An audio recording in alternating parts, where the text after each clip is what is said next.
Hi friends, welcome back to Nivijashree vlogs. I hope ಎಲ್ಲ ಚೆನ್ನಾಗಿದ್ದೀರಾ ಅಂತ ಅಂದ್ಕೊಂಡಿದ್ದೀನಿ. ನಾನು ಕೂಡ ತುಂಬ ಚೆನ್ನಾಗಿದ್ದೀನಿ. ಆ್ಯಂಡ್ ಯಾರೆಲ್ಲ ನನ್ನ ಒಂದು ಚಾನಲ್ನ ಸಬ್ಸ್ಕ್ರೈಬ್ ಮಾಡದೆ ನೋಡ್ತಾ ಇದ್ದೀರಾ, ಪ್ಲೀಸ್ ಸಬ್ಸ್ಕ್ರೈಬ್ ಮಾಡಿ. ಹಾಗೆ ಪಕ್ಕದಲ್ಲಿರುವಂತಹ ಬೆಲ್ ಬಟನ್ನ ಕ್ಲಿಕ್ ಮಾಡಿದ್ರೆ ನಾನು ಹಾಕುವಂತಹ ವೀಡಿಯೋಸ್ದು ನೋಟಿಫಿಕೇಷನ್ ಬರುತ್ತೆ. ಫ್ರೆಂಡ್ಸ್, ಇವತ್ತಿನ ವ್ಲಾಗಲ್ಲಿ ನಾನು ಯಾವ ರೀತಿ ಫ್ರಿಡ್ಜ್ ಆರ್ಗನೈಸ್ ಮಾಡೋದು ಮತ್ತು ದೇವರಿಗೆ ಯಾವ ರೀತಿ ಹಾರ ಮಾಡೋದು ಅಂತ ತಿಳಿಸ್ಕೊಡ್ತಾ ಇದ್ದೀನಿ. ಬನ್ನಿ ನೋಡೋಣ ಹಾಗಿದ್ರೆ ಯಾವ ರೀತಿ ಮಾಡೋದು ಅಂತ. ಇಲ್ಲಿ ನಾನು ಫ್ರಿಡ್ಜ್ಗೆ ಯಾವುದೇ ರೀತಿ ಸ್ಟೀಲ್ ಆಗಲಿ ಸಿಲ್ವರ್ ಆಗಲಿ ಯೂಸ್ ಮಾಡ್ತಾಯಿಲ್ಲ, ಎಲ್ಲ ಕೂಡ ಪ್ಲಾಸ್ಟಿಕ್ ಕಂಟೈನರ್ನ ಯೂಸ್ ಮಾಡ್ತಾ ಇದ್ದೀನಿ. ನೀವು ಕೂಡ ಇದೇ ರೀತಿ ಪ್ಲಾಸ್ಟಿಕ್ ಕಂಟೈನರ್ನ ಯೂಸ್ ಮಾಡಿ. ಸೊ ಪ್ಲಾಸ್ಟಿಕ್ನ ಯೂಸ್ ಮಾಡಿದ್ರೆ ನಮಗೆ ಕರೆಂಟ್ ಅಷ್ಟಾಗಿ ಏನು ಮೀನ್ಸ್ ತಗೊಳ್ಳಲ್ಲ.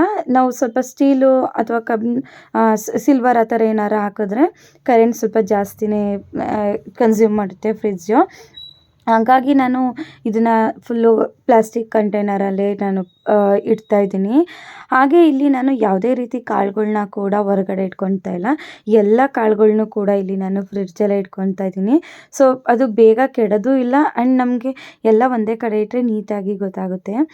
ಇಲ್ಲಿ ನಾನು ಡ್ರೈ ಫ್ರೂಟ್ಸ್ ಆಗಲಿ ಪ್ರತಿಯೊಂದಾಗಲಿ ಇಲ್ಲೇ ಇಟ್ಕೊಳ್ಳೋದು. ಯಾಕೆಂದರೆ ಹೊರಗಡೆ ಸ್ಪೇಸ್ ಇದ್ದರೂ ಕೂಡ ಫ್ರಿಡ್ಜಲ್ಲಿ ನಾವು ಎಲ್ಲ ಕವರ್ ಅಲ್ಲಿ ಹಾಕಿ ಇಟ್ಟರೆ ಎಲ್ಲ ಮೆಸ್ಸಿ ಆಗುತ್ತೆ. ಸೊ ಒಂದೇ ಕಡೆ ಇಟ್ಟರೆ ನಮಗೆ ಈಸಿಯಾಗಿ ಸಿಗುತ್ತೆ. ಆ್ಯಂಡ್ ಈ ಥರ ಸ್ಪೈಸಸ್ ಪೌಡರ್ ಕೂಡ ನಾನು ಆ ಡೋರಲ್ಲಿ ಏನಿಡಲ್ಲ, ಫ್ರಿಡ್ಜ್ ಡೋರಲ್ಲಿ ಈ ಥರ ಒಂದು ಬಾಕ್ಸ್ ತೊಗೊಂಡಿದ್ದೀನಿ. ಅದರೊಳಗೆ ಕೂಡ ಎಲ್ಲ ಸ್ಪೈಸಸ್ನ ಇಟ್ಕೊತೀನಿ, ಸೊ ದಟ್ ನನಗೆ ಈಸಿಯಾಗಿ ಗೊತ್ತಾಗುತ್ತೆ. ಹಾಗೆ ನಾನು ಆ ಕವರಲ್ಲೆಲ್ಲ ನಾವು ಮನೇಲಿ ಬೆಳೆದಿರುವಂತಹ ಕಾಳುಗಳ್ನ ಇಟ್ಕೊಂಡಿದ್ದೀನಿ ಫ್ರಿಡ್ಜಲ್ಲಿ. ಆ್ಯಂಡ್ ಡ್ರೈ ಫ್ರೂಟ್ಸ್ ಕೂಡ ನಾನು ಫ್ರಿಡ್ಜಲ್ಲಿ ಇಡ್ತಾಯಿದ್ದೀನಿ. ಯೂಶ್ವಲಿ ಇಡೋಂಗಿಲ್ಲ. ನಾನಿಲ್ಲಿ ಎಷ್ಟು ಬೇಕು ಅಷ್ಟೊಂದು ಮಾತ್ರ ಹೊರಗಡೆ ತೊಗೊಂಡಿದ್ದೀನಿ.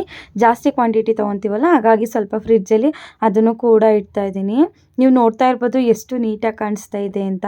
ಇಲ್ಲಾಂದರೆ ಕವರಲ್ಲೇ ತುಂಬಿಟ್ರೆ ನಮಗೆ ಅಷ್ಟು ಫ್ರಿಡ್ಜು ನೀಟಾಗೂ ಕಾಣಲ್ಲ, ಇಲ್ಲ ಸ್ಮೆಲ್ ಬಂದ್ಬಿಡುತ್ತೆ. ಹಾಗಾಗಿ ಈ ಥರ ಸ್ಟೋರ್ ಮಾಡಿಕೊಂಡ್ರೆ ನಿಮಗೂ ಕೂಡ ಒಳ್ಳೆಯದಾಗುತ್ತೆ.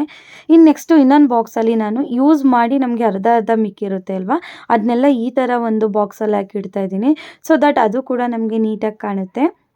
ಇಲ್ಲಿ ನಾನೀಗ ಹಬ್ಬ ಆಗಿರೋದ್ರಿಂದ ಹೂ ತೊಗೊಂಡಿದ್ದೀನಿ ಅಲ್ವಾ, ಸೊ ಈ ಕಂಪಾರ್ಟ್ಮೆಂಟಲ್ಲಿ ನಮಗೆ ಜಾಸ್ತಿನೇ ಸ್ಪೇಸ್ ಸಿಗುತ್ತೆ. ಹಾಗಾಗಿ ಇಲ್ಲಿ ನಾನು ಹೂಗಳನ್ನೆಲ್ಲ ಇಟ್ಕೊತಾ ಇದ್ದೀನಿ. ನೀವು ನೋಡ್ತಾ ಇರ್ಬೋದು ನಮ್ಮ ಫ್ರಿಡ್ಜ್ ಯಾವ ರೀತಿ ಆರ್ಗನೈಸ್ ಆಗಿದೆ ಅಂತ. ಎಲ್ಲೂ ಕೂಡ ಮೆಸ್ಸಿ ಇರಲ್ಲ, ತುಂಬ ಚೆನ್ನಾಗಿ ಕಾಣುತ್ತೆ ಕೂಡ ಆ್ಯಂಡ್ ಏನು ಸ್ಮೆಲ್ಲು ಬರಲ್ಲ. ಸೊ ಈ ಥರ ಇಟ್ಕೊಂಡ್ರೆ ಫ್ರಿಡ್ಜು ಸ್ಮೆಲ್ ಬರೋದು ಕಮ್ಮಿ ಆಗುತ್ತೆ.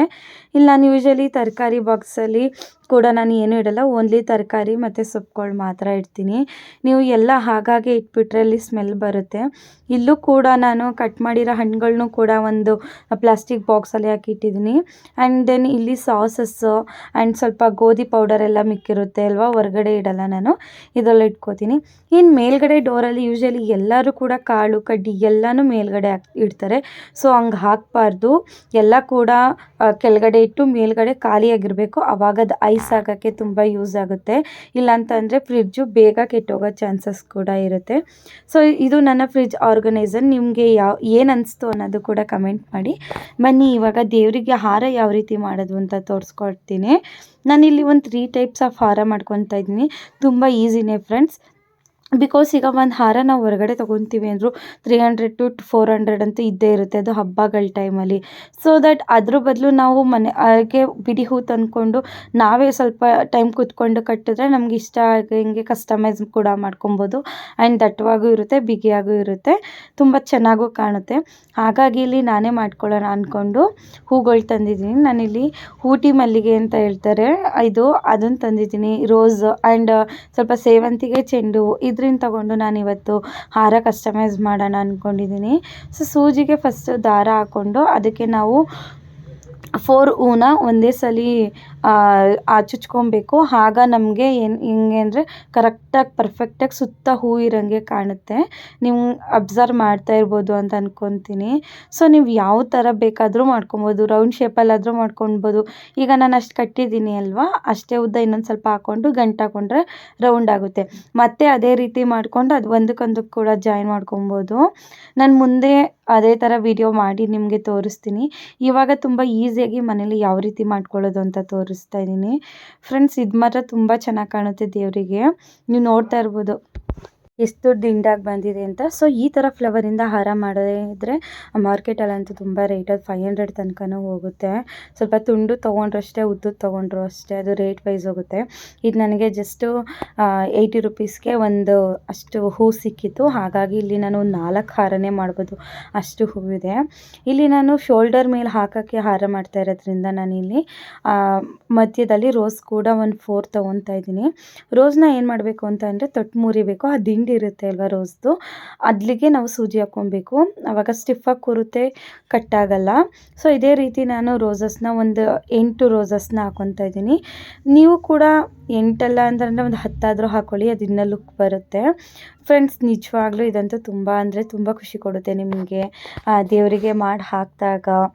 ನನಗಂತೂ ತುಂಬ ಇಷ್ಟ ಈ ಥರ ಕೆಲಸ ಎಲ್ಲ ಮಾಡೋದು ಅಂತಂದರೆ, ತುಂಬ ಅಂದರೆ ತುಂಬ ಇಷ್ಟ. ಅದು ದೇವರಿಗೆ ಸಂಬಂಧಪಟ್ಟಿರೋದು ಅಂದರೆ ಇನ್ನೂ ತುಂಬ ಇಷ್ಟ. ಸೊ ನೀವೆಲ್ಲ ಯಾವ ರೀತಿ ನಿಮ್ಮ ಮನೇಲಿ ಮಾಡ್ತೀರ ಅನ್ನೋದನ್ನು ಕೂಡ ಕಮೆಂಟ್ ಮಾಡಿ. ಹಾಗೆ ನಾನು ಈ ವಿಡಿಯೋದಲ್ಲೇ ನನ್ನ ಇನ್ಸ್ಟಾಗ್ರಾಮ್ ಐ ಡಿ ಮತ್ತು ಫೇಸ್ಬುಕ್ ಐ ಡಿ ಕೂಡ ಡಿಸ್ಕ್ರಿಪ್ಷನ್ ಬಾಕ್ಸಲ್ಲಿ ಹಾಕಿರ್ತೀನಿ. ಸೊ ದಟ್ ನೀವು ನನಗೆ ಕಾಂಟ್ಯಾಕ್ಟ್ ಮಾಡಬೇಕಂದ್ರೂ ಕೂಡ ಅದರಲ್ಲೇ ಮೆಸೇಜ್ ಮಾಡಿ. ಸೊ ಫ್ರೆಂಡ್ಸ್, ಈಗ ಅಷ್ಟಾಯಿತು. ಅದಾದಮೇಲೆ ಇಲ್ಲಿ ನಾನು ಮತ್ತೆ ಆ ಥರ ಹೂಗಳನ್ನ ಪೋಣಿಸ್ಕೊತಾ ಇದ್ದೀನಿ.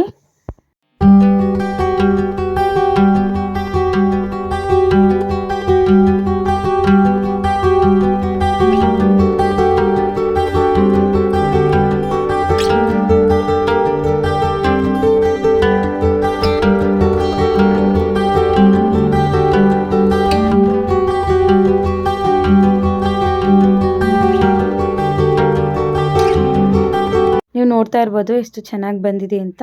ನಿಮ್ಗೆ ಇಷ್ಟೇ ಸಾಕು ಅಂದರೆ ಅಷ್ಟಕ್ಕೆ ಕಟ್ ಮಾಡ್ಕೊಬೋದು, ಅದನ್ನೇ ಕೂಡ ಹಾಕ್ಬೋದು, ಅದು ಚೆನ್ನಾಗಿ ಕಾಣುತ್ತೆ.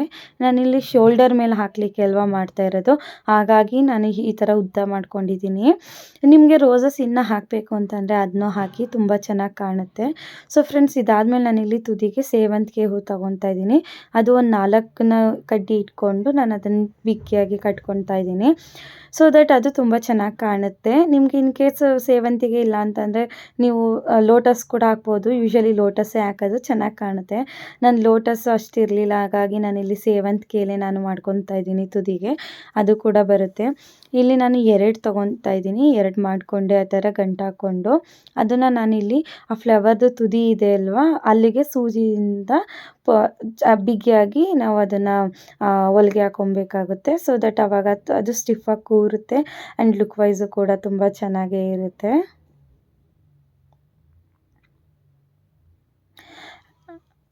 ಆ್ಯಂಡ್ ಫ್ರೆಂಡ್ಸ್, ಯಾರೆಲ್ಲ ನನ್ನ ಒಂದು ಚಾನಲ್ನ ಸಬ್ಸ್ಕ್ರೈಬ್ ಮಾಡದೆ ನೋಡ್ತಾ ಇದ್ದೀರಾ, ಪ್ಲೀಸ್ ಸಬ್ಸ್ಕ್ರೈಬ್ ಮಾಡಿ ಆ್ಯಂಡ್ ಸಪೋರ್ಟ್ ಮಾಡಿ.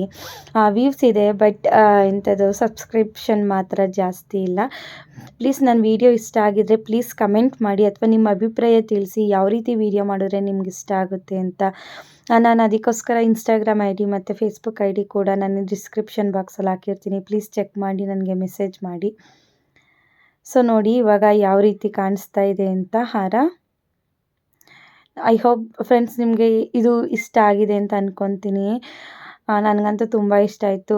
ನಾನು ಒಂದು 4-5 ಇಯರ್ಸಿಂದ ವರಮಹಾಲಕ್ಷ್ಮಿ ಮಾಡ್ತಾಯಿದ್ದೀನಿ. ಆವಾಗಿಂದನೂ ಕೂಡ ನಾನು ಹೊರಗಡೆಯಿಂದ ಹಾರ ತರೋದೇ ಇಲ್ಲ, ನಾನೇ ಮಾಡ್ಕೊಳ್ಳೋದೆ ಮನೇಲಿ ಹಾರ. ನೋಡಿ ಅದೇ ಥರ ರೋಸ್ದು ಕೂಡ ನಾನು ಹಾರ ಮಾಡ್ಕೊಂಡಿದ್ದೀನಿ. ನಾನು ಆಗಲೇ ಅರ್ಧ ತೋರಿಸಿದ್ನಲ್ವ, ಸೊ ಅದೇ ಥರ ಇಲ್ಲಿ ನಾನು ಇನ್ನೊಂದು ಚಿಕ್ಕ ಹಾರ ಮಾಡ್ಕೊಂಡಿದ್ದೀನಿ ದೇವರಿಗೆ ಸ್ಟೆಪ್ ಬೈ ಸ್ಟೆಪ್ ಹಾಕಲಿಕ್ಕೆ ಅಂತ. ಒಂದು 3 ಹಾರ ಮಾಡ್ಕೊಂಡಿದ್ದೀನಿ. ಐ ಹೋಪ್ ನಿಮಗೆ ನಾನು ಮಾಡಿರೋವಂಥ ಹಾರಗಳು ಇಷ್ಟ ಆಗಿದೆ ಅಂತ ತಿಳ್ಕೊತೀನಿ. ನೆಕ್ಸ್ಟ್ ಫ್ರೆಂಡ್ಸ್, ಬನ್ನಿ ನಾವು ಲೋಟಸ್ನ ಯಾವ ರೀತಿ ಡೆಕೋರ್ ಮಾಡೋದು ಅಂತಲೂ ತೋರಿಸ್ಕೊಡ್ತೀನಿ. ಯೂಶ್ವಲಿ ಲೋಟಸ್ನ ಏನು ಮಾಡ್ತಾರೆ, ಎಲ್ಲರೂ ಅರಳಿಸ್ತಾರೆ, ಇಲ್ಲಾಂದರೆ ಇದೇ ಥರ ಮುಗ್ಗಿಟ್ಕೊಳ್ತಾರೆ, ಅದನ್ನೇ ದೇವ್ರಿಗೆ ಹಾಕ್ತಾರೆ. ಸೊ ಅದ್ರ ಬದಲು ಅದರಿಂದ ಸ್ವಲ್ಪ ಡಿಫ್ರೆಂಟಾಗಿ ಏನಾದರೂ ಮಾಡಿದ್ರೆ ಅದು ಕೂಡ ಸ್ವಲ್ಪ ಚೆನ್ನಾಗಿರುತ್ತೆ, ಆಲ್ಟರ್ನೇಟಾಗಿ ಚೆನ್ನಾಗಿರುತ್ತೆ, ಚೆನ್ನಾಗಿ ಕಾಣುತ್ತೆ ಅಂದ್ಬಿಟ್ಟು ಇದನ್ನು ಕೂಡ ನಾನು ಸ್ವಲ್ಪ ಚೆನ್ನಾಗಿ ಕಸ್ಟಮೈಸ್ ಮಾಡ್ತಾಯಿದ್ದೀನಿ. ಅದಕ್ಕಾಗಿ ಇಲ್ಲಿ ನಾನು ಲೋಟಸ್ದು ಒಂದೊಂದೇ ಪೆಟಲ್ಸ್ನೇ ತಗೊಂಡು ಸೈಡ್ ಆ ಥರ ಫೋಲ್ಡ್ ಮಾಡಿಕೊಂಡು ಮೇಲ್ಗಡೆ ತುದಿ ಇರುತ್ತಲ್ಲ ಅದನ್ನು ಒಳಗಡೆ ಸಿಗಿಸ್ತಾ ಇದ್ದೀನಿ. ಸೊ ಹಂಗೆ ಮಾಡಿದಾಗ ಅದು ಲೋಟಸ್ ಅಲ್ಲೇ ಕೂರುತ್ತೆ. ಬಿಕಾಸ್ ಇದು ಪೆಟಲು ಸ್ವಲ್ಪ ಗಟ್ಟಿ ಮೀನ್ಸ್ ಮಂದ ಇರುತ್ತೆ ಅಲ್ವಾ, ಹಾಗಾಗಿ ನಮಗೆ ಏನಾದರೂ ಉದುರೋಗೋದು ಇಲ್ಲ ಅಥವಾ ಕಿತ್ತೋಗೋದು ಇಲ್ಲ, ತುಂಬ ಚೆನ್ನಾಗಿ ಕಾಣುತ್ತೆ. ಇದರಿಂದ ಕೂಡ ಹಾರ ಮಾಡಿದ್ರೆ ಇನ್ನೂ ಚೆನ್ನಾಗಿ ಕಾಣುತ್ತೆ. ಬಟ್ ಲೋಟಸ್ಸು ಪ್ರೆಸೆಂಟು ಸ್ವಲ್ಪ ಕಾಸ್ಟ್ಲಿ, ಹಾಗಾಗಿ ನಾನು ಜಾಸ್ತಿ ತರಲಿಲ್ಲ. ಸೊ ಇರೋದನ್ನೇ ಚೆನ್ನಾಗಿ ಮಾಡ್ಕೊಳ್ಳೋಣ ಅಂತ ಅಂದ್ಬಿಟ್ಟು ನಾನು ಈ ಥರ ಫುಲ್ಲು ಮಾಡ್ಕೊತಾ ಇಲ್ಲ, ಒಂದು ಅರ್ಧ ಭಾಗ ಪೆಟಲ್ಸ್ನ ಮಾತ್ರ ನಾನು ಆ ಥರ ಮಾಡ್ಕೊತಾ ಇದ್ದೀನಿ. ನೀವು ಫುಲ್ಲು ಮಾಡ್ಕೊಳ್ಳಿ, ಅದು ಕೂಡ ಚೆನ್ನಾಗಿ ಕಾಣುತ್ತೆ. ನಾನಿಲ್ಲಿ ಸುತ್ತ ಆ ಥರ ಮಾಡಿಕೊಂಡು ಮಧ್ಯೆ ಸ್ವಲ್ಪ ಬಿಡ್ತಾ ಇದ್ದೀನಿ. ಅದು ಲುಕ್ ವೈಸ್ ಕೂಡ ಚೆನ್ನಾಗಿರುತ್ತೆ. ದೇವರಿಗೆ ಒಂದೇ ರೀತಿ ಮಾಡಾಕೋದ್ಕಿಂತ ಈ ಥರ ಇರೋದ್ರಲ್ಲೇ ಸ್ವಲ್ಪ ಡಿಫ್ರೆಂಟಾಗಿ ಮಾಡಿದ್ರೆ ದೇವ್ರಿಗೂ ತುಂಬ ಚೆನ್ನಾಗಿ ಕಾಣುತ್ತೆ ಆ್ಯಂಡ್ ನಮಗೂ ನಾವು ಮಾಡಿದ್ದೀವಿ ಅನ್ನೋ ಒಂದು ಸ್ಯಾಟಿಸ್ಫ್ಯಾಕ್ಷನ್ ಆದರೂ ಇರುತ್ತೆ ಫ್ರೆಂಡ್ಸ್. ಹಾಗಾಗಿ ನನಗೂ ತುಂಬ ಇಷ್ಟ ಆಯಿತು, ಅದಕ್ಕೋಸ್ಕರ ನಾನು ಮಾಡ್ತಾಯಿದ್ದೀನಿ. ನೀವು ನೋಡ್ತಾ ಇದ್ದೀರಾ ನೋಡಿ, ಈ ಥರ ಇದ್ದಿದ್ದು ಲೋಟಸ್ಸು ಯಾವ ಥರ ಆಗಿದೆ ಅಂತ. ಹಾಗೆ ಕೂಡ ನಾನಿಲ್ಲಿ 2 ಮಾಡ್ಕೊತಾ ಇದ್ದೀನಿ. ಅದೇ ಥರ 2 ತಂದಿದೆ ಅಲ್ವಾ, ಹಾಗಾಗಿ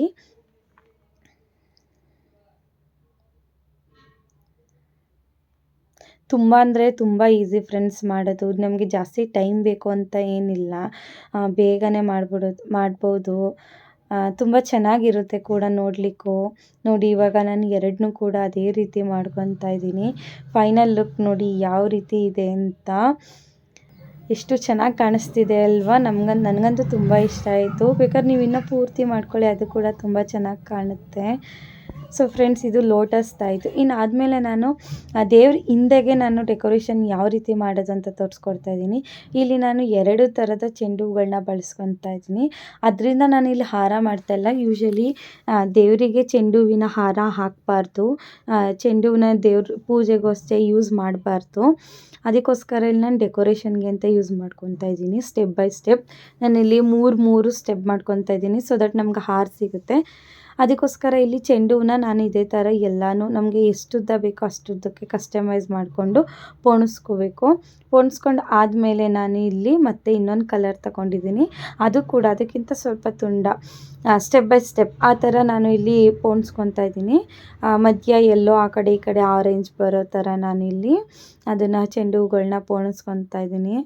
ನನ್ನ ಮಗಳಂತೂ ತುಂಬ ಹೆಲ್ಪ್ ಮಾಡ್ತಾಳೆ. ಇದಕ್ಕೆಲ್ಲ ಒಂದೊಂದೇ ಹೂ ಕೊಟ್ಟಳು ಅವಳು ಕೂಡ.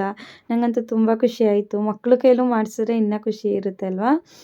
ಸೊ ಫ್ರೆಂಡ್ಸ್, ಇವಾಗ ಇದೆಲ್ಲ ಆಯಿತು. ನಾನು ಅವತ್ತು ತೋರಿಸಿದೆ ನಾನು ಮೀಶೋದಲ್ಲಿ ಏನೇನು ತೊಗೊಂಡಿದ್ದೀನಿ ಅಂತ.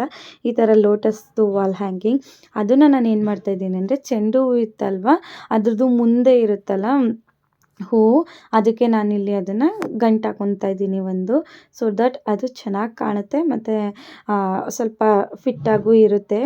ಹಾಗಾಗಿ ಇದನ್ನು ನಾನು ಅಲ್ಲಿಗೆ ಗಂಟು ಹಾಕ್ಕೊತಾ ಇದ್ದೀನಿ. ನಾನಿಲ್ಲಿ ಏನಕ್ಕೆ ಹಾರ ಮಾಡಿದೆ ಅಂತಂದರೆ, ನನಗೆ ಅದು ಲೋಟಸ್ ಸಿಕ್ಕಿದೆ ಹಾರು, ಹಾಗಾಗಿ ಎಲ್ಲದಕ್ಕೂ ಒಂದೊಂದು ಇರಲಿ ಅಂತ ಅಂದ್ಬಿಟ್ಟು ನಾನು ಇಲ್ಲಿ ಆ ಥರ ಮಾಡ್ಕೊತಾ ಇದ್ದೀನಿ. ಅದಕ್ಕೋಸ್ಕರ ಇಲ್ಲಿ ನಾನು ಎಲ್ಲನೂ ಗಂಟು ಹಾಕ್ಕೊತಾ ಇದ್ದೀನಿ. ಐ ಹೋಪ್ ಫ್ರೆಂಡ್ಸ್, ಈ ವಿಡಿಯೋ ನಿಮಗೆ ಇಷ್ಟ ಆಗಿದೆ ಅಂತ ತಿಳ್ಕೊತೀನಿ. ಇಷ್ಟ ಆಗಿದೆ ಪ್ಲೀಸ್ ಲೈಕ್ ಮಾಡಿ, ಶೇರ್ ಮಾಡಿ ಮತ್ತು ಕಮೆಂಟ್ ಮಾಡಿ. ಇನ್ನೂ ಹೆಚ್ಚು ವಿಡಿಯೋ ಪ್ಲಸ್ ಒಳ್ಳೆ ಕಂಟೆಂಟ್ ಮಾಡಲಿಕ್ಕೆ ನಾನು ತುಂಬ ಎಕ್ಸೈಟ್ ಆಗಿದ್ದೀನಿ. ಸೊ ಮುಂಬರುವ ವಿಡಿಯೋಗಳಲ್ಲಿ ಒಳ್ಳೊಳ್ಳೆ ಕಂಟೆಂಟ್ ತರ್ತೀನಿ. ಸೊ ಆಗಿದ್ದರೆ ನೀವೇನು ಮಾಡಬೇಕು ಅಂತ ಹೇಳಿದ್ರೆ, ಪ್ಲೀಸ್ ಸಬ್ಸ್ಕ್ರೈಬ್ ಮಾಡ್ಕೊಳ್ಳಿ ನನ್ನ ಚಾನಲ್ನ. ನೀವು ಸಬ್ಸ್ಕ್ರೈಬ್ ಮಾಡಿದಷ್ಟು ನನಗೂ ಕೂಡ ಸ್ವಲ್ಪ ಅದು ಎನ್ಕರೇಜ್ಮೆಂಟ್ ಅಂತ ಅನಿಸುತ್ತೆ. ನನಗೂ ಸ್ವಲ್ಪ ಇಂಟ್ರೆಸ್ಟ್ ಬರುತ್ತೆ.